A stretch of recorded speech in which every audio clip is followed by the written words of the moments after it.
ahí ya empezó, ¿no? Entonces, aquí nada más para que quede grabado, estamos hablando de la estructura y de que podemos clasificarlos, depende del grupo funcional, depende de dónde inicie o dónde esté el enlace de monosacárido con monosacárido, y se pueden llamar enlaces alfa, enlaces beta. También no solo va a influir la estructura para la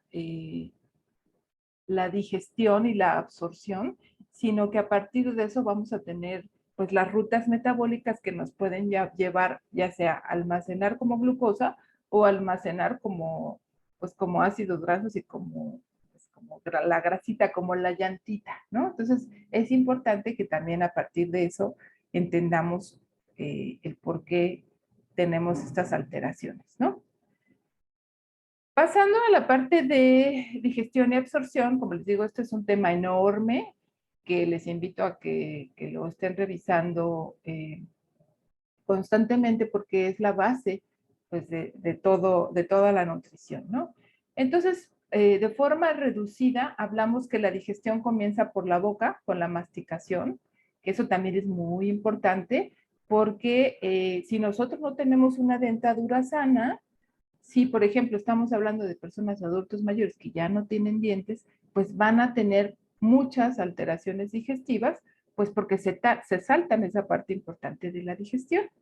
Entonces, la masticación rompe los alimentos en pequeñas piezas, estas se mezclan con la saliva, que esa también es otra parte importante, porque yo me confieso, yo como muy rápido, entonces cuando ahora sí que no masticamos y no tragamos, pues también nos estamos saltando esa parte de la digestión, de que darle tiempo a la milasa salival a que hidrate los alimentos y que empiece esta parte de la digestión y de que las enzimas vayan degradando, hidrolizando los polisacáridos que nos estamos comiendo. Entonces, la primera enzima, por eso dicen que comienza en la boca, porque la milasa salival va a empezar a desdoblar. Entonces, aquí, ¿se acuerdan que decíamos que lo de los alfa 1,4? Entonces, ¿qué creen que esté haciendo? ¿Qué creen que esté desdoblando la milasa salival? ¿Qué polisacárido?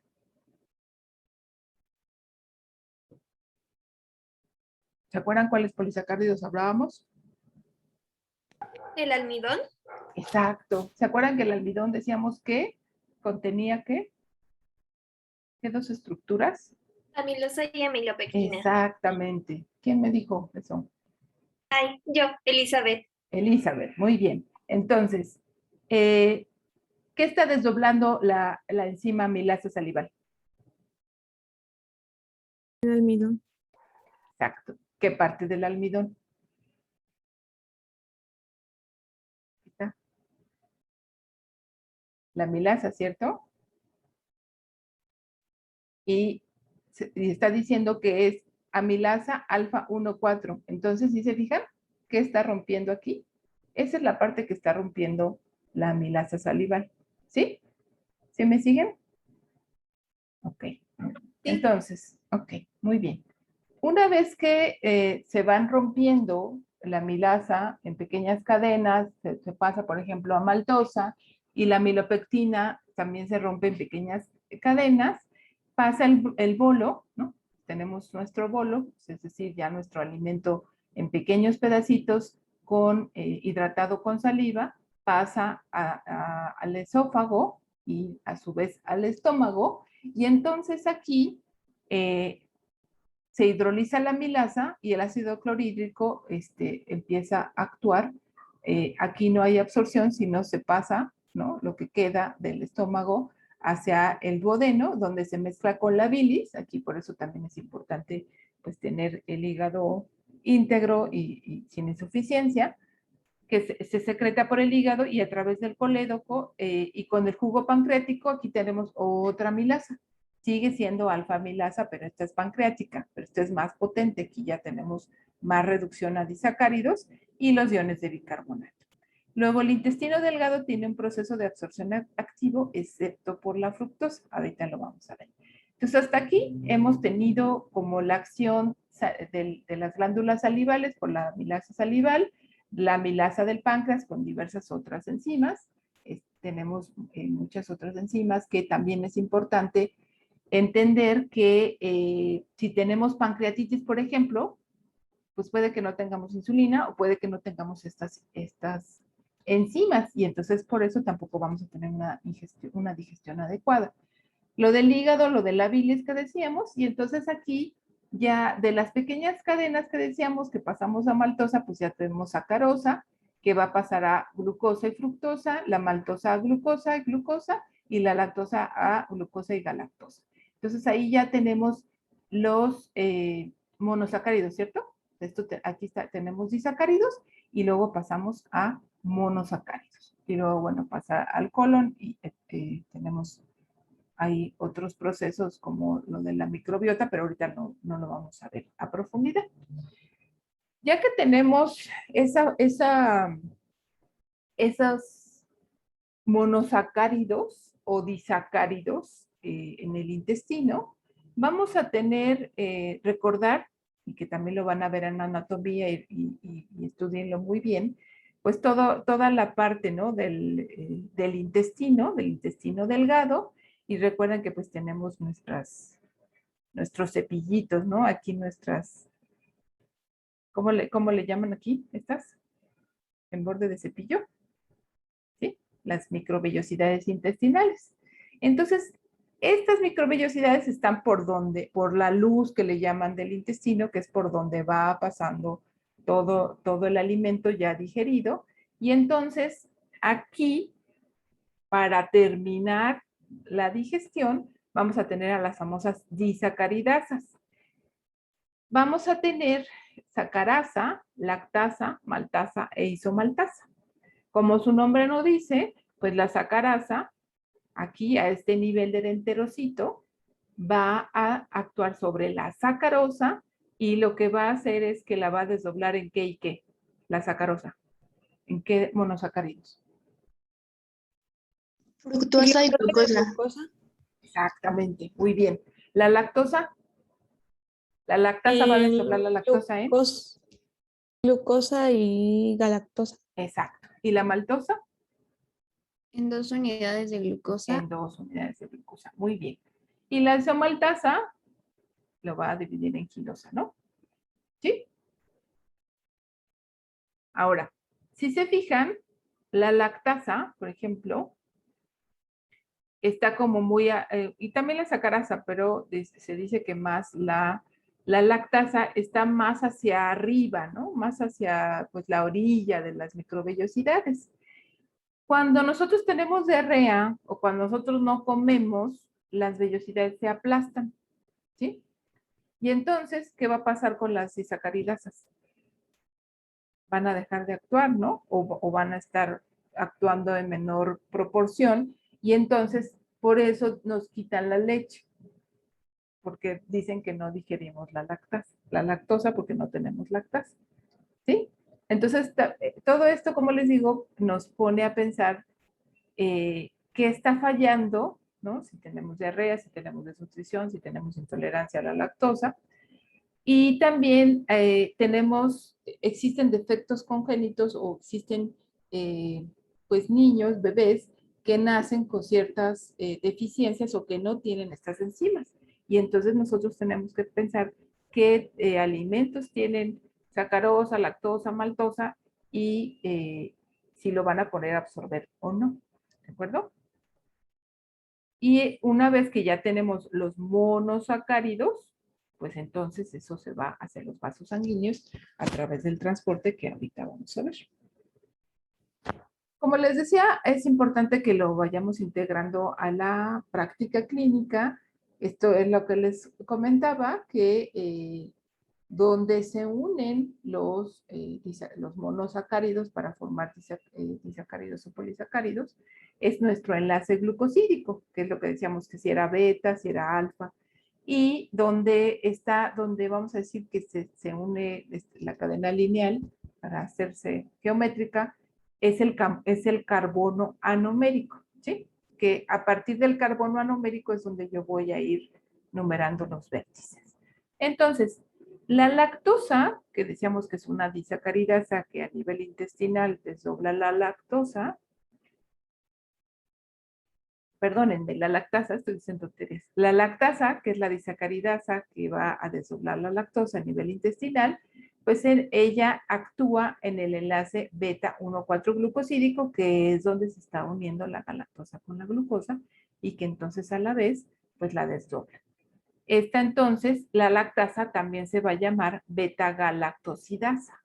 Entonces, si ustedes escuchan que hay niños que tienen un defecto en la beta-galactosidasa o se llama beta-galactosidemia, pues entonces, claro, la lactosa. Entonces, ¿qué le tengo que quitar? Pues los alimentos que tengan lactosa o que contengan galactosa o glucosa, ¿sí? Entonces, es muy importante por eso entender para qué nos sirve pues, toda esta parte de la bioquímica y como les comentaba, si además nosotros vemos que en el expediente viene la prueba de azúcares reductores en heces y entonces si dijimos que aquí ya las disacaridasas lo desdoblaron a glucosa, galactosa, fructosa, quilosa y esas se pasaron a la circulación, no tendríamos por qué tener en grandes proporciones los monosacáridos o los disacáridos en ese, ¿cierto? Porque ya tendrían que haberse absorbido en el intestino. ¿Sí? ¿Sí se va entendiendo? Profesora, Dime. ¿cree que podría repetir cuáles eran las disacaridasas que teníamos ahí en el intestino Sí. grueso?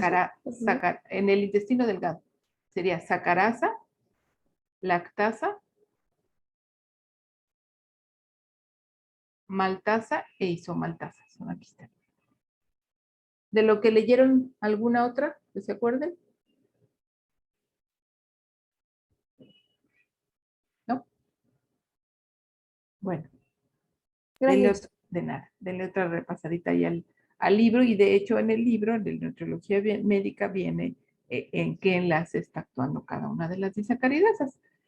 Entonces las disacaridasas, como que nadie nos las presenta así con ese nombre o en realidad son conceptos como más recientes y esas, como les digo, les van a servir mucho para la clínica. Y nada más hay que acordarse que estamos hablando de los enlaces glucosídicos que se van a contar, ¿no? Para decirlos, nombrarlos 1, 4 a partir del carbono numérico.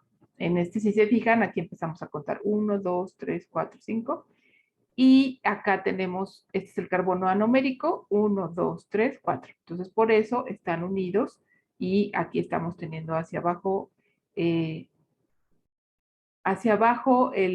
acuerdan? El funcional y hacia arriba el terminal y por eso es beta. Entonces, eso es cuestión de que lo repasemos y lo repasemos. Entonces, dijimos que ya tenemos los monosacáridos y que los monosacáridos tienen que pasar del enterocito o de la membrana hacia la célula, hacia la circulación y luego a la célula. Entonces, hay diferentes familias de transportadores de glucosa y también vamos a llamarle que es un transporte activo y un transporte pasivo. Ahorita nada más acuérdense que el SGLT1 es un transporte o es un transportador activo porque tiene que tener sodio, tiene que trabajar junto con el sodio.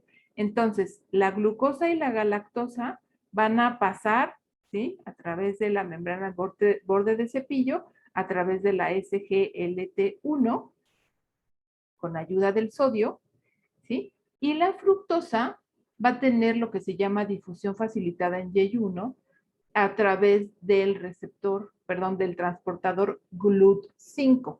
Esto es muy importante para la parte del metabolismo de lípidos a partir de hidratos de carbono.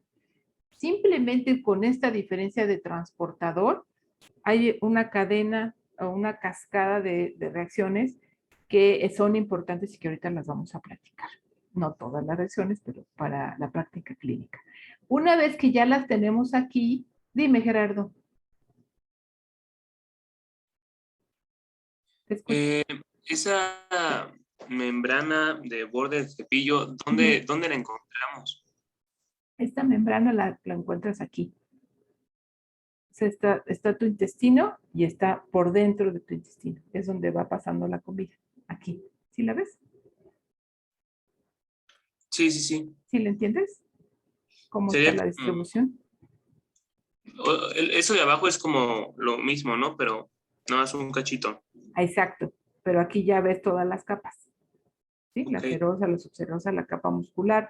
Esta parte es importante en la anatomía que la vean porque pues también depende del peristaltismo, ¿no? O sea, si tenemos, por ejemplo, si tenemos neuropatía diabética, es decir, nuestros nervios ya no están funcionando de forma, nuestra conducción nerviosa no está funcionando de forma adecuada, no va a haber peristaltismo, es decir, no se va a hacer así el intestino para que pase Mm, el alimento, ¿sí? Entonces sí, sí, no es fácil como entender, o sea, porque está el dibujito, pero no es fácil entenderlo cómo está en el cuerpo, ¿no? Pero sí, pasa al estómago, viene como pues el tubo, que es el intestino, y adentro del tubito, ahí está pasando pues la digestión, pues el bolo, y ahí vamos a tener, aquí, vamos a tener esas microvellosidades que van captando ya los monosacáridos para que a su vez ellas lo pasen a la circulación. Acuérdense que todo está irrigado, que todo tiene vasos sanguíneos, ¿sí? Aquí si se fijan, pues se ve como rojito, ¿no? Entonces esto, pues es un vaso sanguíneo que va a ir a la circulación mayor. ¿Sí? ¿Sí se entiende? sí. ¿Sí? Entonces aquí, ya que logramos pasar la glucosa y la galactosa y la fructosa, aquí ya estos tres, que son los principales monosacáridos que vamos a obtener de la digestión, de lo que ya comimos, de nuestra tortilla, nuestro pan, nuestra fruta, esas van a utilizar el transportador GLUT2 para ir a la circulación. Como les digo, hay diversos transportadores, no se asusten, no, aquí no vamos a ver toda esta cascada, hablamos es para que la conozcan. Hay diversos transportadores dependiendo del tejido. En este estábamos hablando del enterocito, que es pues lo más importante en este caso de la digestión y absorción intestinal. Pero a nivel de músculo, también el músculo va a captar la glucosa, en este caso a través del GLUT4, pero si se fijan, para que esto suceda, todo esto que se ve aquí, que va pues, al final a obtener energía, etcétera, no se puede llevar a cabo si no está la insulina. Acuérdense que la insulina, ustedes se lo van a explicar a su paciente, la insulina es la llave, o sea, que viene la insulina y cuando se junta con su receptor, entonces ya la célula se abre o ya llevas ¿se acuerdan que en el libro de nutrología clínica decía que venía como vesículas los GLUTs?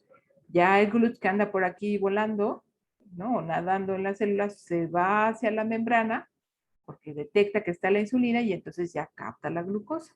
Eso, por ejemplo, pasa en el músculo. Y bueno, por supuesto, en todas las células, una vez que la insulina se pega a su receptor, pues va a lograr hacer eh, el transporte de glucosa hacia adentro.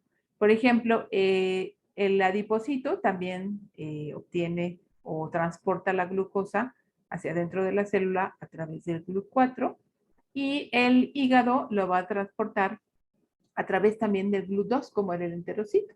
Y así, dependiendo del tejido, en el de nutrología van a ver una tabla en donde viene qué tejido y qué transportador. Aquí la más lo importante es que se acuerden que una vez que ya desdoblamos en partículas chiquititas, gracias a las enzimas, por ejemplo la milasa y luego la disacaridasa que lo hacen más pequeñitas, ya que las tenemos ahí, las tenemos que pasar a la célula y eso va a ser a través de los transportadores GLUT y el transportador SGLT1. Y eso va a funcionar a partir de que la insulina se fusione o se coloque con su transportador.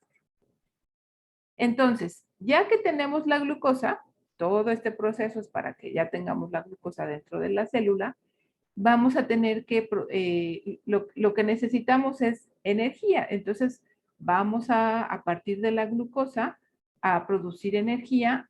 Ahora, acuérdense que que ahorita lo vamos a comentar en el ciclo de Krebs, la glucosa nada más la vamos a poder obtener de hidratos de carbono, sino también de las grasas o de los lípidos y de las proteínas, que bueno, ya lo vamos a ir integrando con los otros temas. Entonces, también la glucosa va a servir como ahorro del uso de proteínas como fuente de energía. Recordemos que las proteínas son muy importantes pues, para todas las funciones corporales y entonces no queremos gastarnos, vamos a decir así, los aminoácidos que tenemos en el músculo para producir glucosa, sino que más bien pues tenemos que comer hidratos de carbono para producirla a partir de los hidratos y no de las proteínas. Todos los aminoácidos, excepto la lisina y la leucina, pueden ser utilizados como fuente de glucosa. Hay que recordar eso. Entonces, cuando ustedes les llegue a su consultorio y les diga un chico que es físico-culturista o que es un adolescente que va a empezar en el gimnasio y quiere hacer pesas y que en el gimnasio le dijeron que se tiene que tomar no sé cuántos kilos de proteína, ¿qué le van a decir? Primero, que se va a convertir, lo que sobre de proteína se va a convertir en glucosa y eso se va a convertir en grasa. Entonces, o se va a dañar su riñón. Entonces, es por eso importante que ustedes entiendan todas estas vías metabólicas porque a partir de eso ustedes pueden explicarle a sus pacientes. También la glucosa va a participar en la regulación del metabolismo de las grasas y ahí también va a depender si tenemos triglicéridos altos y pues tenemos más adipocitos o nuestros adipocitos, nuestra llantita creció. Sí, sí, Victoria, dime. Lo mismo pasa como con las dietas keto, ¿no? Ujú. Lo de las proteínas. Sí, sí, pues de estas famosas dietas, pues como no estás consumiendo hidratos de carbono, pues tienes que a partir de los aminoácidos de la dieta producir la glucosa. Pero eso produce justo cuerpos cetónicos y entonces vamos a tener cetosis. ¿Qué pasa cuando hay cetosis o cuerpos cetónicos? ¿Alguien ha escuchado por ahí? Promueve el desarrollo de la diabetes. Puede provocar resistencia a la insulina, puede provocar encefalopatía, ¿no? Porque no debemos de tener tantos cuerpos cetónicos en sangre y eso puede producir alteraciones neurológicas. Por supuesto que va a haber enfermedades en las que se ha encontrado que puede ser bueno, como la epilepsia, por ejemplo, aunque no está comprobado al 100%, ¿no? Que sea una dieta cetogénica adecuada, pero bueno, en algunos periodos o a corto plazo podría aplicarse una dieta cetogénica. Pero bueno, a partir de eso yo entenderé por qué sí, por qué no y por qué vía se va a ir esta glucosa o producir la glucosa. El metabolismo de los hidratos de carbono, que se acuerdan que me decían que si en el acordeón o en su mapa mental ponían lo del metabolismo, les comentaba que no, nada más es importante que vayan viendo como las etapas y los pasos del metabolismo para entender a partir de qué sustrato estamos hablando y qué día estaría trabajando sin aprendernos así cada paso y cada enzima y cada sustrato, ¿no? Entonces, recordemos que el metabolismo de los hidratos de carbono, es decir, ya tenemos la glucosa, pero a partir de la glucosa solita no podemos obtener energía. Tenemos que pasar por un proceso, o tiene que pasar por un proceso esa glucosa para que yo la pueda convertir en energía. Esos pasos sería nuestro proceso bioquímico de formación, esos pasos es el metabolismo, que es el proceso bioquímico de formación, ruptura y conversión de los carbohidratos o hidratos de carbono en los organismos vivos. Son las principales moléculas destinadas al aporte de energía gracias a su fácil metabolismo. Entonces, por eso, incluso cuando tenemos hambre, ¿qué se nos antoja? Algo dulce, ¿no? Y por eso cuando tenemos hipoglucemia nos echamos un dulcecito, nos tomamos un jugo, porque eso va a ser más fácil que llegue a obtenerse energía que de lípidos o de aminoácidos. Entonces, solamente quiero que tengan en mente, que recuerden que estas rutas metabólicas son para generar ATP y que va a ser como por varios pasos. La glucólisis, que va a ser la parte donde fosforile yo la glucosa para que la glucosa pueda unirse a diversas enzimas y incluso pase a a la mitocondria. Entonces, los que estudiaron muy bien esta parte en la prepa, pues se van a acordar. Entonces, lo que hace la fosforilación, es decir, que le pongamos un grupo fosfato, va a hacer que la molécula, estas moléculas de hidratos de carbono, se vuelvan polares, y esto va a hacer, como les decía, que impide que salgan de la membrana. Si ya están adentro, entonces que ya no salgan, y que además actúen como enlaces en las enzimas. Acuérdense que las enzimas son las sustancias que van a agilizar las reacciones y que van a controlar, frenar o acelerar la formación de nuevos productos. Entonces, si no está fosforilada la glucosa, pues no se va a poder pegar a las enzimas o se va a salir de la célula. Entonces, por eso es muy importante la glucólisis. Después vamos a tener formación de acetilcoenzima A. Aquí está chiquito, pero bueno, tenemos aquí, como les digo, los diferentes sustratos, es decir, lo del ciclo de Krebs lo vamos a seguir viendo en lípidos y en proteínas, pero bueno, en este caso tenemos los polisacáridos. Dijimos que vamos a pasar a monosacáridos y que cuando fosforilemos, una vez que se hace la glucólisis, lo que vamos a obtener es ácido pirúvico o piruvato. Para eso nos sirve la glucólisis. Y a partir del piruvato vamos a tener acetilcoenzima A. Si se fijan, tenemos aminoácidos que llegan también a acetilcoenzima A y ácidos grasos provenientes de los lípidos que generan acetilcoenzima A. Entonces, si se fijan, la glucosa o la glucólisis va a llegar a este ciclo de Krebs, a esta acetilcoenzima A partir del ácido pirúvico o del piruvato. Entonces, nada más acuérdense.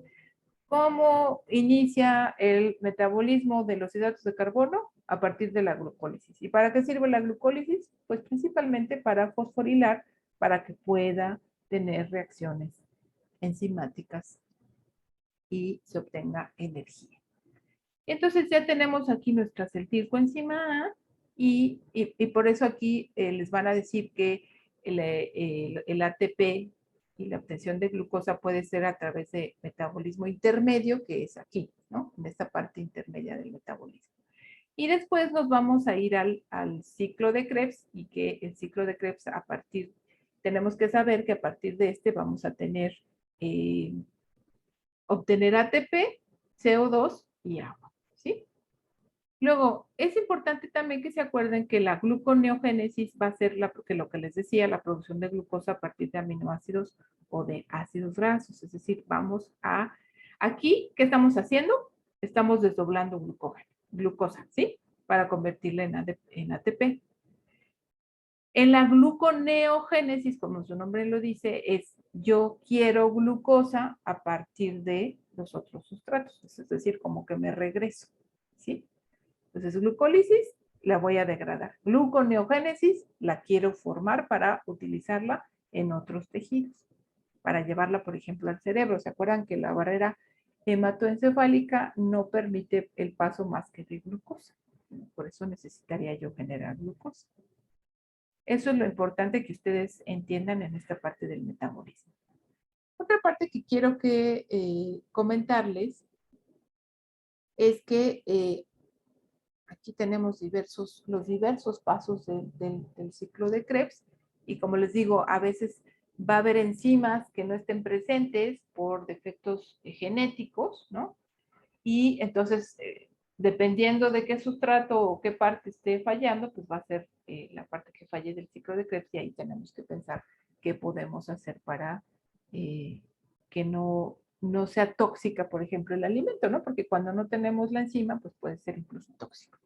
Ahora, quiero que también entiendan que no solo vamos a depender de que comamos proteínas, lípidos e hidratos de carbono, sino que estas enzimas, recuerden que estas son las enzimas que están deshidrogenando, que están como desdoblando o ayudando a seguir en el proceso metabólico.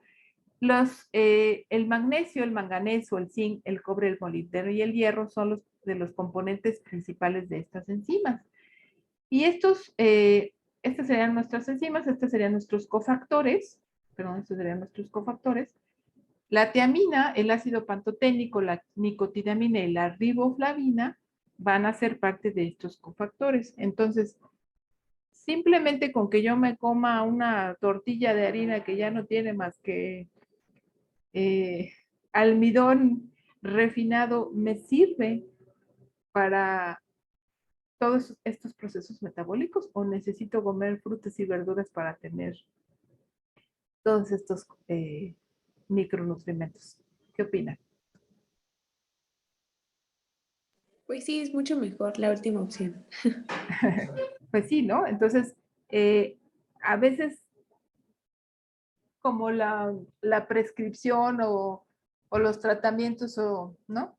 O las guías, a veces nada más se basan en los macronutrientes y se nos olvida los micronutrientes, ¿no? Entonces, por eso es muy importante que lo tengamos en cuenta. Ahora, no se preocupen, no vamos a ver cada uno de los puntos, solamente quiero mostrarles que este dibujito para fines pedagógicos pues se convierte dentro de la célula en algo como más caótico y más complejo, y entonces tenemos que tomar en cuenta que no es algo tan sencillo y que no es paso a paso, y que a veces nosotros decimos, si hago A, luego sigue B y entonces va a pasar C. No, puede que dentro de todo este caos o dentro de todas estos procesos haya alguna falla o haya algo que nosotros no hayamos entendido todavía y que estamos estudiando, ¿no? Entonces es importante que también tengan en cuenta que esto es algo más complejo que lo que comentamos. Dime, Asenet. Maestra, yo tengo una duda sobre lo que había mencionado acerca como de los cepillitos del intestino delgado, ¿verdad? Dijo. Sí. Y bueno, sobre eso, cuando las enzimas, creo que se llamaban así. Sí, las disacaridasas. Sí, exacto. Ajá. ¿Son lo mismo que enzimas? Sí. Ah, ok. Bueno, cuando esas enzimas por no comer se llegan a aplastar, como había dicho, Ajá, sí. ya no se pueden regenerar de ninguna forma. Sí, se regeneran. Sí, Ah, se ok. regeneran. Nada más que, bueno, si sigues con diarrea, pues tienes esta alteración. Entonces, o si estás desnutrido y no comes, también es más difícil que se recuperen. Pero sí hay recuperación. O sea, Ay, perdón. Sí, no, dime. Se regeneran con, bueno. Sí, se regeneran buenas- cuando mejora la alteración. Ahora, Ok. si tú tienes intolerancia a la lactosa y sigues tomando leche, pues entonces vas a seguir con diarrea y entonces no vas a, es como un círculo vicioso, ¿no? Sí, ok. ¿Sí? Entonces es ¿Y importante. estas intolerancias, maestra, por la falta de alguna enzima o falla de alguna parte, cómo se detectan? O sea, ¿solo se pueden detectar con el tiempo cuando empiezan a presentar síntomas? Sí, muchas veces hasta que tienen los síntomas. Hasta que tienen los síntomas se detectan y entonces van al gastroenterólogo y entonces se les manda todas estas pruebas que les comentaba. Y hay de hecho, me regreso tantito, hay una prueba diagnóstica que se llama, no la puse aquí, pero lo que se hace es que se hace una biopsia, se hace una endoscopía, se llega al intestino, se cortan cachitos del intestino, se hace la biopsia y se analiza en busca de deficiencia de lactasa. Nada más que eso pues ya es mucho más invasivo. Entonces puede haber intolerancia a la lactosa como temporal, porque puede haber, por ejemplo, diarrea, o puede haber intolerancia a la lactosa porque hay una deficiencia genética de lactasa. ¿Sí, Asena? Sí, maestra, muchas gracias. ¿De qué? ¿Qué pasó, Katia? Profesora, ¿y es la intolerancia a la lactosa es reversible? O sea, si un bebé nace con intolerancia a la lactosa, ¿con el tiempo puede revertirse? Podría ser si no es genético. Entonces ahí se necesitan hacer más pruebas. Y entonces ahí el genetista lo que hace es que te pregunta de tu familia quién ha tenido, ¿no? Y hay veces que se pide que venga toda la familia a hacerse pruebas para que a partir de eso se identifique si es genético o no. Ah, ok. Muchas gracias. ¿De qué? Entonces, estaba viendo aquí mis apuntes. Entonces, sí van entendiendo como para qué me va a servir, porque pues muchas veces nos lo enseñan en la escuela como aislado, ¿no? Y así de, ay, me voy a aprender el ciclo de Krebs para sacar 10, ¿no? Pero, pero luego así de ya se me olvidó para qué sirve. Entonces, aquí la idea es que vayamos integrando en conjunto con la clínica toda esta parte. Aquí quería, ya me acordé que les quería comentar, aquí cada punto representa un sustrato molecular que se puede utilizar en diferentes vías metabólicas. Entonces, muchas veces, como les comentaba, las recomendaciones o las guías o lo que la comadre le recomienda al compadre, etcétera, es que puse la barra de ustedes de la cámara en horizontal y no la puedo pasar a vertical, pero bueno, ahorita lo logro. Entonces, si yo nada más, ¿qué sucede? Que digo, ay, la fructosa tiene absorción pasiva o transporte pasivo y entonces ya no le doy fructosa, ¿no? O de repente como que nos inclinamos hacia un solo nutrimento y no vemos que ese nutrimento es un conjunto de cosas y por eso hablábamos de la dieta balanceada, ¿se acuerdan? Y que la dieta estuviera completa y que, ¿sí? Que tuviera todos los grupos. ¿Por qué? Porque no solo es un solo nutrimento, sino son varios. Entonces, cuando los pacientes les digan, ¿por qué no me receta unas vitaminas? ¿No?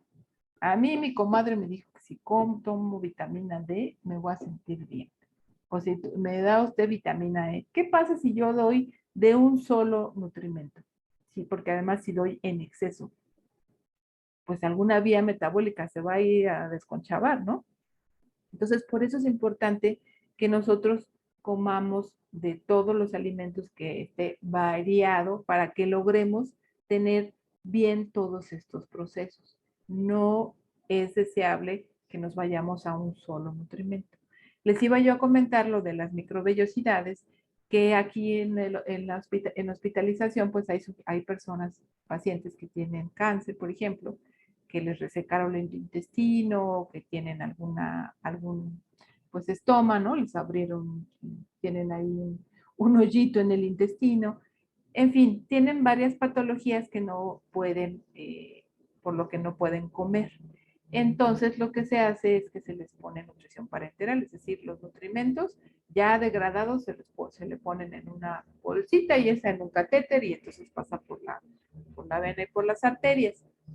Se dice que es bueno que aunque no vaya a aprovechar lo que yo le dé por una sonda hacia el estómago o hacia el intestino, lo que hace es que haya un estímulo enteral para que las vellosidades no se aplanen. Entonces también por eso es importante que ustedes lo conozcan, porque entonces dicen, ah, claro, por eso no tengo que dejar nada más nutrición parenteral, porque entonces si logro que el intestino se vuelva a pegar, ¿no? Porque está cortado en dos, si el cirujano lo vuelve a pegar, pues entonces a lo mejor funciona y para que no se tarden tanto las disacaridasas en volver a funcionar por lo de las microvellosidades, pues le doy un estímulo enteral. En fin, hay varias formas en las que lo podemos aplicar.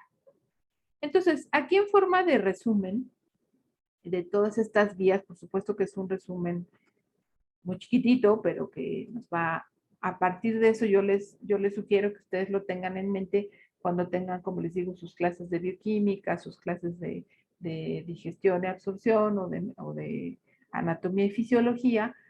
Se acuerden que, bueno, nosotros comemos, como les digo, nuestra torta de tamal, ¿no? Tenemos nuestra torta de tamal y nos la tomamos con un atole y entonces ahí tenemos nuestros hidratos de carbono que van a venir en forma de polisacáridos, de disacáridos, y a partir de eso, pues habíamos dicho que vamos a obtener los monosacáridos, ya dijimos a partir de la digestión, perdón, aquí tenemos polisacáridos, monosacáridos, que van a pasar a la digestión con estos dos procesos que dijimos. Y esto vamos a pasar a la digestión que decíamos que puede ser luminal, es decir, que están las amilasas en el lumen o de superficie, que son las disacaridasas que decíamos, y eso va a lograr que se tenga una absorción. Aquí vamos a partir del hígado, vamos a poder tener la glucólisis, que es donde decíamos que vamos a obtener energía, o vamos a generar glucógeno, que es la forma, como dijimos, que en el organismo vamos a almacenar la glucosa, y eso se va a llamar glucogenogénesis. ¿Sí se fijan? Glucogenogénesis. Es decir, génesis, vamos a crear glucógeno a partir de la glucosa que tenemos para tener ahí un almacén de glucógeno para emergencias, ¿no? Cuando tenemos un susto, cuando tenemos que correr, cuando en ese momento vamos a utilizar ese glucógeno que está ahí almacenado en el hígado y en el músculo. Parte de la glucosa que absorbimos, pues no se va ni a glucósidos ni a glucógeno, sino se va a otros tejidos para que también obtengan energía. Y una parte muy importante que a veces se nos olvida es que hay una vía que se llama de las pentosas. Si esa glucosa ya no se utilizó para glucólisis, para gluconeogénesis, para los tejidos, queda entonces un remanente, y ese remanente a partir de la NADPH2, ¿se acuerdan que la vimos? La NADPH2 es una parte de los procesos enzimáticos del ciclo de Krebs. A partir de esta, nosotros vamos a generar ácidos grasos, triglicéridos, y a partir de los triglicéridos VLDL. ¿Se acuerdan que en los adipocitos tenemos ácidos grasos, ¿no? Entonces, si comemos mucho, si comemos todos los días nuestra torta de tamal con atole, ¿qué va a pasar con esa glucosa? ¿Hacia dónde se va a ir?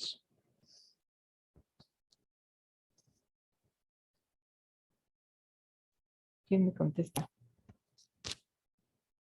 Pues hacia acá, ¿no? ¿Y qué va a hacer? Pues se va a ir a la llantita, ¿no?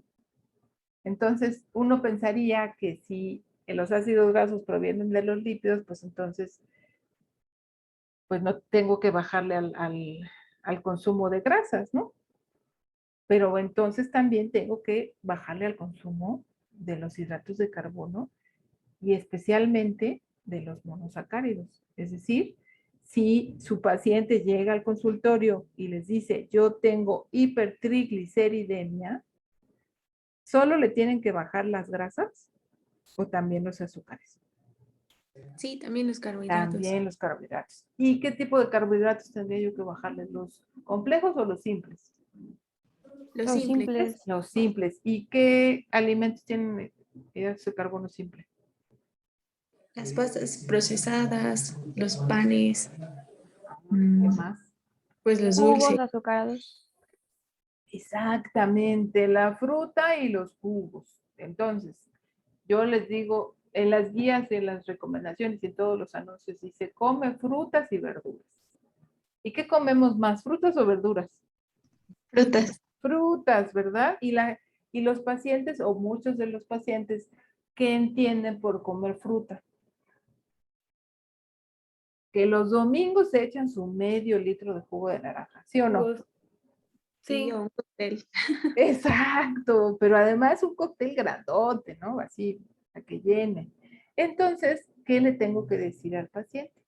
Pues que también a partir de la fruta él puede generar los triglicéridos que están en su sangre, que son la forma de las grasas, y entonces yo le tengo que restringir la fruta. Le vamos a decir, el otro día un compañero de ustedes, creo que era Gerardo, decía que, si no me desmienten, ¿eh? Que si yo lo hago jugo, pues le quito todo lo bueno a la fruta y le dejo el azúcar. Y el azúcar que va a generar triglicéridos. Entonces yo le voy a pedir al paciente que no se haga su jugo, sino que se coma su naranja. ¿Sí? Y cómo le voy a explicar que es también benéfico que mejor se coma su naranja, porque seguramente este paciente que tiene triglicéridos altos tiene sobrepeso u obesidad. Entonces, para hacer un jugo, vamos a decir un vaso de jugo. ¿Cuántas naranjas yo necesito? Como Como 4. unas 5. Exacto, entre 4 y 5 naranjas. Ustedes van a ver en su sistema de equivalentes que la porción de naranjas, si son pequeñas, son 2 naranjas. Y normalmente yo le dejo entre 2 o 3 porciones de fruta, perdón, al día a los pacientes. Si la porción son 2 naranjas y el jugo lleva 5, ¿cuántos equivalentes se está consumiendo? Más de 2. 2,5. Exacto. Y si yo nada más le dejé 2, entonces decirle que en lugar de hacerse el jugo, pues se coma la naranja, porque además si se lo come con los gachitos y pela su naranjita y se come los gajos, pues eso va a ser fibra y además le va a dar más saciedad que el jugo. Porque además dijimos que la fructosa tiene un transporte pasivo, ¿se acuerdan? Me voy a pasar a la siguiente. Esto también nos va a ayudar. Entonces, dijimos que, dime, Gerardo. Bueno, es que yo nada más quería decir que por lo general cuando las personas toman jugo, es como su opción saludable de beber algo que no sea agua simple. O sea, así es como, Exactamente. más que por consumir como tal la fruta, es por su idea de que es para Es consumir saludable. algo de beber, ¿no? Así es. Y Para que sea además, saludable. Entonces, ajá, no sé, a lo mejor qué otras opciones podrían haber de beber algo que no sea agua, pero que sea saludable. O sea, ya sé que no sí, va a haber nada mejor que consumir que el agua simple, pero a lo mejor otra opción, no sé qué podría ser. les puedes decir que infusiones o té. Digo, el té, estrictamente el té es el té inglés, ¿no? El té negro, etcétera. Pero bueno, aquí en México le llamamos té o infusión. Entonces, infusión de manzanilla, de hierbabuena, de menta. También otra opción, si se les dificulta mucho no tomar cosas dulces, puedes picar la sandía, las rebanadas de la naranja y que la pongan, no sé, en la mañana y que ya en la tarde se la tomen. Entonces, eso va a dejar sabor dulce y eso les va a ayudar. Por supuesto que vamos a poder tener la opción de que le pongan una cucharada. O sea, hay una cantidad que es permitida que se puede consumir de azúcar, ¿no? Entonces puedes decir que le puedo poner una cucharada, lo que decíamos del café la vez pasada, ¿no?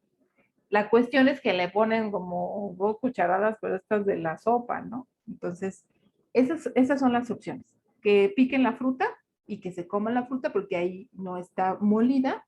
Y otra es, como les digo, las infusiones. Vale. Jaime, ¿sí? También una opción podría ser, bueno, como decía ustedes, pero también podría ser la tisana porque, bueno, no sé, Ajá, como también sí, trae fruta, también sería como consumir fruta. exactamente. Sí, las tisanas. Entonces, ya ahorita hay de muchos tipos y la verdad que son muy ricas. Y por supuesto, lo que pueden ir haciendo, como comentábamos la vez pasada, es que le vayan disminuyendo la cantidad de azúcar poco a poco y ya se van a ir acostumbrando a menos dulce. De ninguna manera yo les recomendaría los edulcorantes. Sí, André. Por ejemplo, en esto de test, ¿contaría el agua de Jamaica? Sí, ¿O esa ya no? sí. Agua de Jamaica, agua de limón. Ok. Sí. Pero el agua de horchata ya no cuenta como algo. No, el agua de horchata. Ok. Esa- Sí, Jamaica, limón, ¿no? De cítricos. Por supuesto que, bueno, pues si exprimes una naranja y la mayor parte es agua, pues también puede ser una opción. Entonces, también es importante comentar que, como les decía, pues lo que va a quedar en el jugo va a ser la fructosa. Recuerden que es fruta fructosa. Por supuesto que la fructosa de la fruta es menos mala, tiene menor repercusión metabólica que la fructosa, el jarabe de maíz de alta fructosa. Pero de cualquier forma, y lo que comentábamos también del jarabe de agave, es fructosa. Y la fructosa, como entra rápido a la célula, porque es un transporte pasivo, no nos va a dar saciedad rápida. ¿Sí? No vamos a sentir la saciedad. Con lo líquido no sentimos saciedad y entonces no captamos que estamos consumiendo calorías. Por eso es mejor que se coma la naranja completa o la fruta picada con cáscara, la manzana, por ejemplo, porque eso también va a ayudar a que todo el proceso digestivo se lleve a cabo de forma adecuada para que leptina y grelina, que son las hormonas de saciedad o hambre, también actúen, que eso también, si quieren otro día lo comentamos. Entonces, por eso es importante hacer hincapié en que el paciente no tiene que comer en exceso fruta, ni sobre todo jugos. Y por supuesto que en el mejor de los casos, y por supuesto que es una cuestión de cultura, que eso también lo van a ir viendo en la filosofía y en la parte de la cultura y de las creencias de los pacientes, en el mejor de los casos toman jugo, lo que toman son refrescos. Y los refrescos tienen jarabe de maíz de alta fructosa. Entonces, ahí, si ustedes trabajan con la primera meta para que dejen, en lugar de pelearnos con las calorías y las porciones, etcétera, si su primera meta que se proponen con su paciente sea quitar los refrescos, uy, les va a ir súper bien con todos los indicadores bioquímicos como su glucosa en sangre, sus triglicéridos. Sí, Paula, dime. Bueno, o sea, por ejemplo, yo he visto que cuando la gente toma jugo lo toma así como complemento, ¿no? Como que toma el jugo pero con sus chilaquiles o algo así, ¿no? Sí. Entonces, en el dado caso de que les costara mucho dejar el jugo, tendrían que tomar solamente el jugo para cumplir con las calorías que necesitan y quitar toda esa parte de que lo tienen en la parte de que es como complemento, de que solo es como para pasar el trago del almuerzo o lo que quieran comer, pero al final es muy pesado y todavía le sumas el azúcar del jugo, ¿no? Entonces, si es difícil quitar el jugo de la dieta, tendría que ser solamente tomar el jugo, ¿no? O sea, si en dado caso que no quisieran dejarlo o comer la fruta sola, sería como solamente tómate el jugo, pero ya sin nada, ¿no? O sea, sin otras cosas. Exactamente. O sea, ya no puedes comer fruta en todo el día. Pero ahí el problema es que lo que queremos de la fruta pues son antioxidantes y otros nutrimentos. Pero sí, esa es una opción. O sea, decir, bueno, sí, por supuesto que tenemos que ser flexibles, porque nosotros les vamos a calcular hermoso la dieta, pero pues ellos van a hacer lo que quieran, ¿no? Y lo que tengan de idiosincrasia. Entonces sí podemos decir, a lo mejor el sábado, pues sí, ya no comes fruta y te tomas tu jugo. Y también otra opción de bebida, pues es su café sin azúcar. Sí, Elizabeth.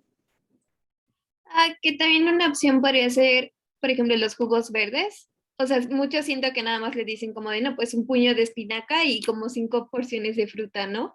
Sí. Pero bueno, yo había visto que según era mejor, por ejemplo, como de 3, 4 verduras y una fruta, ¿no? Como por ejemplo, no sé, espinaca, pepino, pues nopal y una manzana o algo así. Eso sería como mejor opción que solo medio litro de jugo de naranja. Sin embargo, es lo mismo de la fibra, ¿no? Si tú lo mueles, vas a tener menos saciedad y vas a quitar la fibra incluso de la verdura. Entonces, ahí yo lo que les digo es que en lugar de moler su nopal, pues que se coman un taquito de nopal y les vas a ver más rico, ¿no? Pero sí puede ser una opción, el jugo verde, una opción menos mala, ¿no? Pero también tomando en cuenta que estamos quitando la fibra, ¿sí?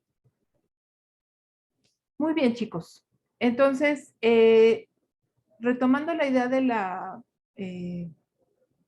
lo de la fructosa, de esta parte que se va hacia los triglicéridos, entonces es importante recordar que este transporte o esta forma en que se metaboliza la fructosa, decíamos que el exceso de glucosa se puede ir hacia la vía de las pentosas y a partir de eso va a producir triglicéridos. Si nosotros consumimos glucosa y fructosa, y más en la parte de la fructosa, la glucosa pues va a hacer todo este proceso que decíamos, ¿no? De piruvato, la acetilcoenzima A y lo de la ATP, el CO2 y el agua. En el caso de la fructosa se va a gliceraldehído, que vamos a ver la parte de lípidos, y esta se va a ir hacia acá y va a producir esta parte, pero también se ha encontrado que directamente el metabolismo de la fructosa produce triglicéridos. Entonces, por eso es importante que nosotros hagamos hincapié en los pacientes que tienen hipertrigliceridemia en reducir las cantidades de fructosa, como decíamos, lo más importante o las principales fuentes de fructosa de los alimentos son los alimentos procesados y los refrescos. Entonces, nosotros no le vamos a explicar el ciclo de Krebs ni el ciclo de la vía de las pentosas al paciente, pero le vamos a decir que hay una vía en el cuerpo que genera grasas, porque ellos lo entienden así, y entonces es importante que cuidemos esta parte del consumo sobre todo de refrescos. Y como ustedes dicen, pues si se come su taco de barbacoa, pues no le pasa si no es refresco. Entonces decir ahí, bueno, pues ese día sí se toma su refresco, pero el resto de la semana procure, o si se toma 2, pues bájale a 1, ¿no? Con razón no lo veía. Entonces aquí, esta es la parte en donde les comento que la fructosa se va a ir hacia los triglicéridos y hacia las VLDL. No sé si han escuchado algo de la placa ateromatosa. Entonces, de las principales causas de muerte en México son las enfermedades cardiovasculares. Y la enfermedad cardiovascular, pues no es más que un infarto a nivel cerebral, en el corazón, etc. Eso es porque la circulación, lo que decíamos, donde va la sangre, la arteria, se va a tapar por exceso de colesterol de baja densidad, que es el VLDL. Entonces, también la fructosa o tomar mucho refresco me puede llevar a riesgo cardiovascular y entonces por eso es importante que nosotros dejemos o intentemos consumir menos dulce, que por otro lado el dulce pues es un poco como droga para nuestro cerebro y por eso nos cuesta trabajo dejarlo de consumir, pero si nos lo proponemos se puede hacer. Entonces, esta es la vía lipogénica de los hidratos de carbono y por lo tanto tenemos que tomar en cuenta esa parte.